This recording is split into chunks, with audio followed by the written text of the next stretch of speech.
मध्यंतरी येऊन शस्त्र भद्रासूर पाताळाच्या ठिकाणी माझं वास्तव्य तर कुलात माझा जन्म थांबला याला कारण हा माझा मित्र म्हणजे तो संघर्षात त्याला अपयश येणार याची जाणीव तुम्हाला झाली. माझा मित्र माझ्या जीवापेक्षा मला प्रिय आहे. माझ्या मित्राच्या दिशेनं जर काही कुणी वार करण्याचा प्रयत्न केला असेल मी माझं छात्र मित्राच्या दिशेनं आम्ही गेलोच नाही. ते आले आम्ही अरण्य जरी दिसलं तरी राज्य आमचं आहे आणि असं असताना इतर जर येऊन कोणी अतिक्रमण करत असेल तर ते आम्हाला सहन होणार नाही. तो माझ्या मित्राच्या मुखातून निघणारे शब्द त्याच सत्य करण्यासाठी या ठिकाणी आलोय. देव देवताची होणारी भक्ती ही भक्तीला कायमची बंद करायची. हे तर तुम्ही सुद्धा करता. आज भक्ती आम्ही स्वार्थासाठी करतो. तुम्ही जर तुमच्या स्वार्थासाठी करत असाल तर आम्ही निस्वार्थी करतो. म्हणजे तुमच्यात आणि आमच्यात कोणता फरक आहे हे जर तुम्हाला समजत असेल तुमच्या बच्च्या बाळाची तुम्हाला कळत असेल आजपासून आम्ही सांगतो तसं वागलं पाहिजे. तुम्ही सांगणार आणि मी ऐकणार हे जीवनात कधीच होणार नाही. मी जिथं जातो तिथं मी सत्ताचे अधिकार गाजवतो. स्वतः जो पुढे ऐकत नसेल तो जगत नाही. लक्षात तुम्ही तुमच्या मुखानं सांगता. तुम्ही तुमच्या मुखानं सांगून आम्ही घाबरणारे नव्हे. आजपर्यंत ज्यांनी राज्याची धुरा स्वतः सांभाळली शस्त्र हाती घेऊन कित्येक संघर्ष घेतले तुमच्या या धमकावणीला आम्ही भीक घालू शकत नाही. माझ्या स्वभावाची कल्पना नसेल सुद्धा नाही आणि तीच कल्पना तुला प्रत्यक्षात दाखवायची. मग एवढी निष्ठुरपणा तुमच्यात असेल एवढी जर नीट तुमची कृती असेल आणि इथं आमच्यापर्यंत येऊन जर एवढा आम्हाला छळण्याचा तुम्ही प्रयत्न करत असाल तर ही कृती कृतीचा विषय का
चोरी करणारा तू आणि तुला आम्ही घाबरून जाऊ की का?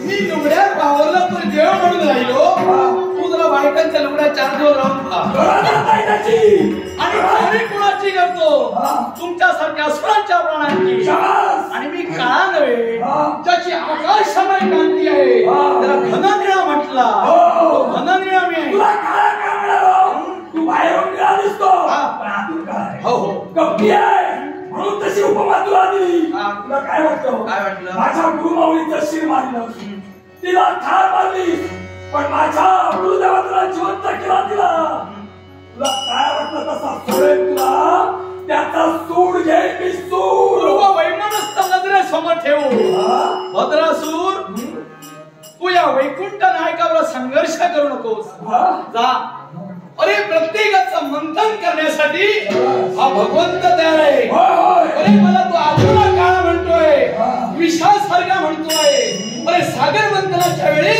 ते हरार विष बाहेर पडलं कहाणी कशासाठी माहिती आहे का अरे ते सागराचं मंथन नव्हे प्रत्येक अहंकारानं नटणाराचं मंथन आहे आणि द्वेष मत्सर हे विष ज्यावेळी बाहेर येईल ना त्यावेळी अमृताची चव पिण्याशिवाय तुम्हाला कळेल अमृताची चव पिण्याशिवाय ती पाहतो आम्ही संधी त्या संधीचा मला सोडत करायचंय म्हणून राहिला प्रश्न माझ्या गुरुदेवाचा जेव्हा गुरुदेवाचा तुम्ही अपमान केला त्या वैष्णव नारायणाची अस्तित्व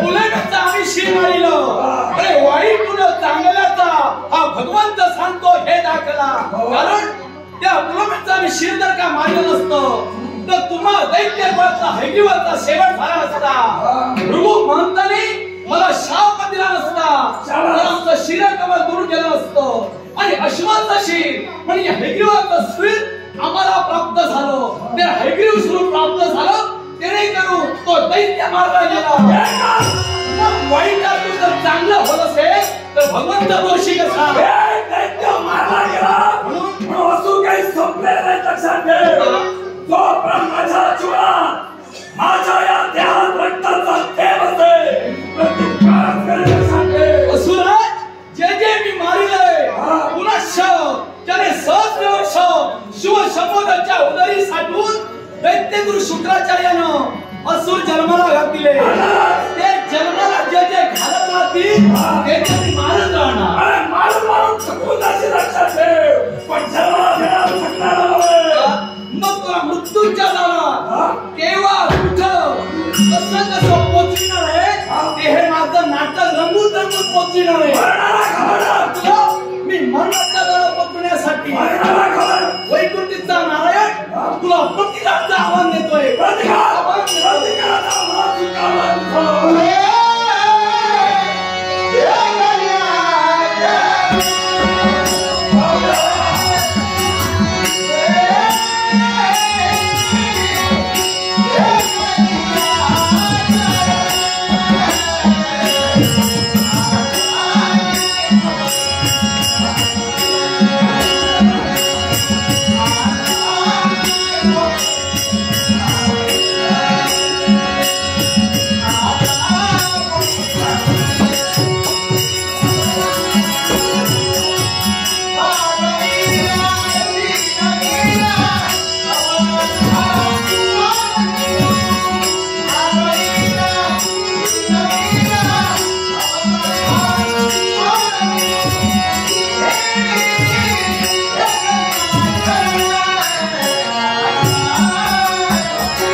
नाटकी रूपानं मला मारता येईल ज्याला गरगरा करण्यासाठी वातावरणाची प्रेरणा करावी